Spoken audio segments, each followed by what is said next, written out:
Asambleísta Gilberto Guamangate tiene la palabra. Gracias, asambleísta. Muy buenos días, compañera presidenta. Muy buenos días, compañeras, compañeros, ciudadanía en general. Estar topando una ley sumamente importante como es la Ley Orgánica de Economía Social de los Conocimientos, el estar hablando precisamente sobre parques del conocimiento, Banco Nacional de los Recursos Genéticos, etcétera. Todo lo relacionado al conocimiento en sí de una nación en este siglo es que definitivamente este país ya cambió. Y esto es lo que probablemente algunos sectores no logran entender o no quieren entender. Por eso creo sumamente importante, además de incluso la noche de ayer observar un debate técnico, económico, de nuestro líder, el economista Rafael Correa Delgado, sustentando elementos económicos sumamente distintos y diferentes a los de cualquier otra nación, y obviamente por otro lado a economistas que defienden un sistema capitalista neoliberal tradicional, es que básicamente es necesario entonces contar con una legislación que tenga relación con conocimientos. De ahí que, compañera presidenta y compañeros, yo quiero hacer hincapié sobre algunos elementos básicos. Ejemplo, el artículo 13 de este proyecto de ley habla básicamente sobre entidades de investigación científica. Son aquellos organismos públicos, personas jurídicas, asociaciones, privadas o mixtas, pero se exceptó allí sobre las personas naturales, lo cual creo necesario que incluyamos en este proyecto de ley, que incluyamos en este articulado, para que también las personas naturales que eventualmente trabajamos y trabajan a lo largo y ancho del país en el campo de la investigación puedan verse también incluidas en este proyecto de ley.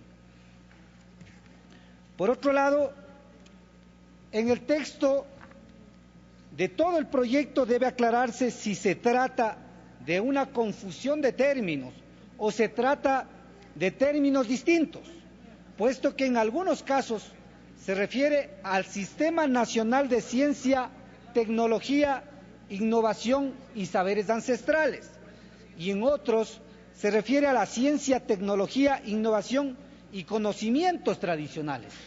Creo yo que a lo largo y ancho de los articulados de esta ley, en su mayoría se habla sobre el Sistema Nacional de Ciencia, Tecnología, Innovación y Saberes Ancestrales. Consecuentemente, creo yo que debe aclararse y debe registrarse en esa tónica y en esa dirección.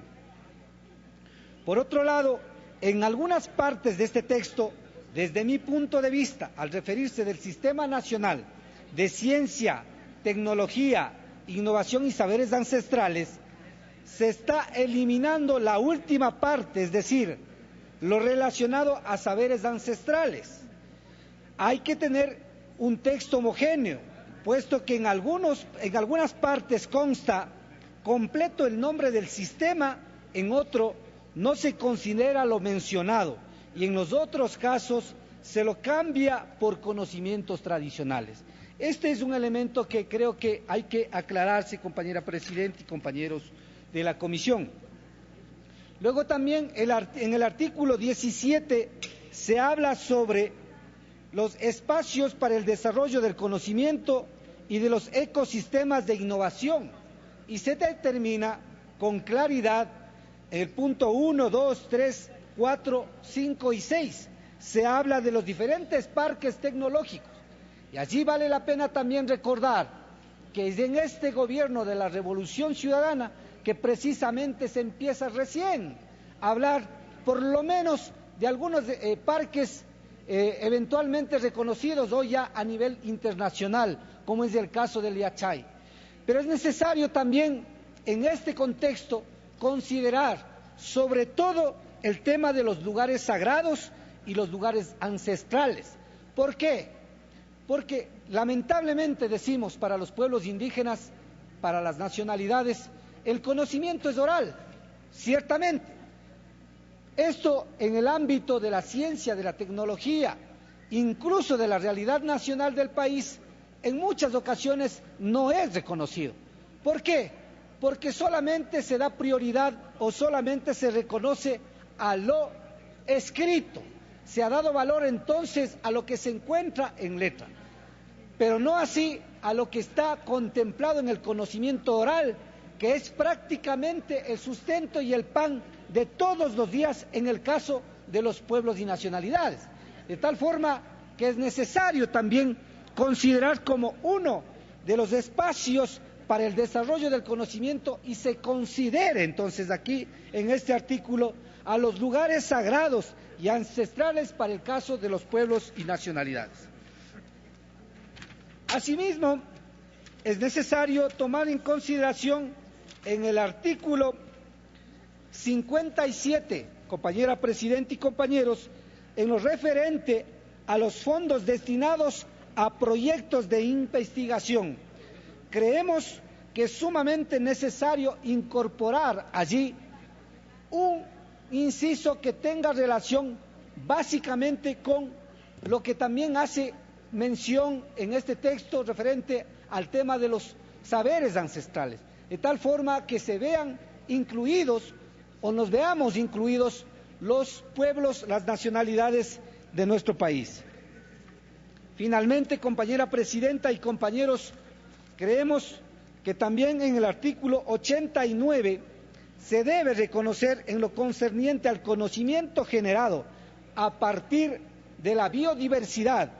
Dice en el texto pertinente lo siguiente: el Estado participará en la titularidad de las modalidades de propiedad intelectual y los derechos que recaigan sobre procedimientos y productos derivados o sintetizados obtenidos a partir de la biodiversidad, de conformidad con lo establecido en la Constitución. De igual forma, participarán en los beneficios resultantes de la explotación económica de estos conocimientos y productos, sin prejuicio de su protección mediante derechos de propiedad intelectual. Decía anteriormente en la intervención que en el caso de los pueblos y nacionalidades, digo lamentablemente, nos hemos quedado en el espacio oral, pero queremos aprovechar de la legislación de este texto tan importante para la nación y consideramos entonces que deben consecuentemente las comunidades, los pueblos, las nacionalidades efectivamente verse también reconocidos en algo y que tenga relación sobre todo en lo que hace mención el artículo 89 de este proyecto de ley. Hay otras observaciones, compañera presidenta y compañeros, que lo tenemos y que lo vamos a hacer llegar por escrito. Consideramos sumamente importante y voy a hacer hincapié a lo que ha hecho mención la compañera Betty Jerez. En varios de los articulados de la ley se topa el nombre de los pueblos y las nacionalidades, de los saberes ancestrales. Consecuentemente, compañera presidenta y compañeros, es necesario que este proyecto de ley y que esta ley también se trate a lo largo y ancho de todas las provincias, es decir, que se plantee también para que se considere en el tema de la consulta prelegislativa, de tal forma que también sean los pueblos, también sean las comunidades, las nacionalidades, que se presenten sus observaciones y propongan, analicen y debatamos de manera conjunta este texto que es sumamente importante para los ecuatorianos. En ese sentido, yo quiero reconocer, por supuesto, a los que han hecho este trabajo, tanto la Comisión como a la Secretaría Nacional de Educación Superior, por haber considerado que en este país todas las legislaciones, todas las acciones tienen que tender sinergia y coordinación con lo que dice el texto constitucional, es decir, hablar de un verdadero Estado plurinacional. Muchísimas gracias, compañera presidenta y compañeros.